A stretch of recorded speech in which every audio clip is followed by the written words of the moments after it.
James Kniffen Jr. joins us once again to take a look at Hammer's Scorpion Low Flare, which is available now. James is bowling on the Kegel Chromium lane condition that we always use for testing. It's a challenge pattern at just under a 7-to-1 ratio. It's 42 feet long, 25.5 mils. That puts it on the heavy side of medium for both volume and length. It's not as easy as a house shot, but not as punishing as a sport pattern. I also have James' layout information up on the screen in both languages. Fairly standard pinup layout on this one.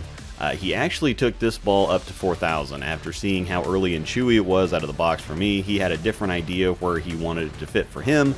You'll understand when you see it. I'm going to give you the details first while we watch to get your eyes warmed up, then we're going to go back and tackle it zone by zone to talk about the adjustments he made when moving around, where it felt the most comfortable, where he felt like he had to help it the most, so on and so forth, just to get deeper and give you a much better idea of where it's going to fit both for him and for you. For the details, the cover is the Strong Semtex Hybrid, which the Hammerheads will be familiar with, and it comes out of the box at 2000 grit. The LED 3.0 low flare core has a 2.474 RG and an 0.31 differential. It's very low RG, which will help the ball get rolling and revving quickly. That creates mid-lane stability, and then the medium-low differential keeps the flare in a manageable place to make the ball more controllable, which is the point.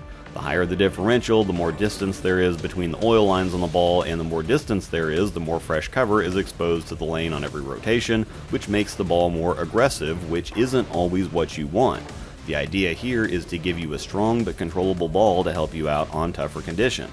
However, this ball is a little crazy.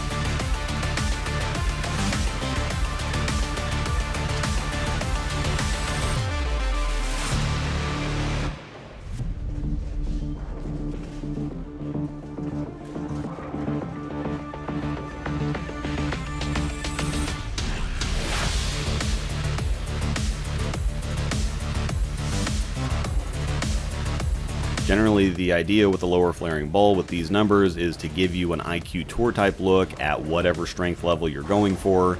Smooth, controllable, and boring, because boring usually strikes more on tougher conditions. This ball, however, is anything but boring. It takes the Tour type look and amps it up across the board. You can see it's still a very round shape. It's very visibly controllable and stable front to back and side to side. I really enjoy how you can see the gradual transition through the stages of ball motion and watching the ball gradually gain more and more traction on the way down the lane and then very firmly packing the pins back. The ball reaction and motion is very powerful, and there's a lot of things that come to mind when you think IQ Tour, but powerful generally isn't one of them. James is able to keep his speed up as he moves and just generally stay very aggressive with his mechanics because the ball is strong and punchy enough to keep up, but again, it still gives him a very consistent and predictable ball motion. Popping my fancy new chart up here, these ratings are based on how the ball comes out of the box, by the way, in case you were confused. Overall strength is medium-high. It's still a ball down from something like a Black Widow 3.0, a ball and a half down from an MV Tour, and kind of a ball sideways from the Hazmat, which is of similar strength, but cleaner and sharper. It's pretty early out of the box, not crazy early like the NV Tour, but still even earlier than the 3.0, while it's pretty responsive even with the box surface. I was really surprised at how punchy it managed to be down lane given the surface and the lower differential. Comparing it to the Teal Rhino Pro, these are kind of similar ideas. The differentials are virtually on top of each other, but the Teal has quite a bit higher RG, which is going to help the ball get down the lane much easier. The reaction shape is very similar. It has the same round continuous motion the Scorpion does. I think it's just obviously longer and a little slower.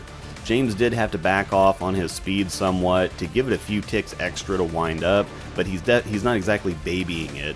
Definitely a riff on the same idea. They're two fairly familiar rolling balls. While it's more comfortable from further right, he obviously has no trouble getting it to pick up and go from deeper. Back to the chart with the Rhino added on there. Not as strong of a ball overall, but just a half step down or so. It's a decent amount longer due to the much higher RG, it doesn't roll nearly as early or pick up quite as early, and then it's a squarely medium amount of friction response. It's not a slow ball, but it's not a fast one either, just a nice round, even, controllable reaction. Flipping back and forth on our way out, these balls are great complements, and while the Scorpion I think is the better league ball of the two, the Rhino might be a little weaker and smoother than what you'd want in a league ball. The Scorpion is going to need the box surface and a decent amount of oil to play on tougher conditions, where the Rhino might be a little more suited as a ball or two down on medium volume and length patterns.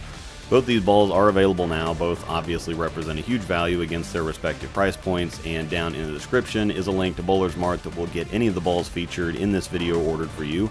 I do have to note, of course, that I do receive a 5% commission on all sales through the links. And of course, don't forget my code ROSEALL10 to get 10% off your order at checkout at CoolWick. Thanks for watching, and may the strikes be with you.